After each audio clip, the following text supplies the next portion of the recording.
Hanno lavorato per tutto il giorno, i vigili del fuoco intervenuti in maniera massiccia per spegnere le fiamme divampate questa mattina alla Fiorese Carburanti di Rossano Veneto. Un lavoro irreprensibile. È stato grazie al loro tempestivo intervento che si è scongiurato il peggio, evitando che il rogo raggiungesse le vicine cisterne contenenti 400 metri cubi di carburante. Intanto gli uomini dell'ARPAV hanno raccolto campioni di aria e terra da analizzare per verificare lo stato di salute ambientale. Fumo denso e nero si è alzato dal deposito di materiale di stoccaggio andato completamente distrutto dall'incendio.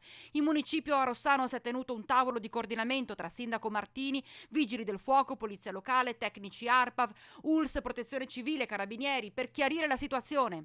I tecnici presenti hanno evidenziato che non dovrebbero esserci dei problemi per il tipo di materiale che si è bruciato e per il tipo di emissioni che sono state fatte. Hanno potuto evidenziare la presenza di determinate sostanze, tutte al di sotto della soglia di pericolosità. In una parte di 5 metri circoscritta verrà bonificata in modo particolare perché verrà fatto anche un prelievo del terreno, ma secondo ARPAV tutto sta procedendo nel migliore dei modi e con il massimo rispetto per l'ambiente. Stamattina i sindaci interessati dall'incendio, Trevigiano e Alta Padovana compresi, erano davanti alla Fiorese. Li abbiamo avvicinati durante la lunga diretta di Rete Veneta in cui vi abbiamo fatto un resoconto dettagliato di quanto stava accadendo. Una grossa coordinazione, come vedete alle nostre spalle le forze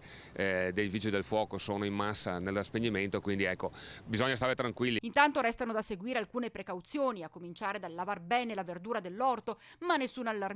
Domani la sfilata dei carri mascherati di Rossano si terrà e lunedì scuole aperte in attesa dei risultati ufficiali di ARPAV.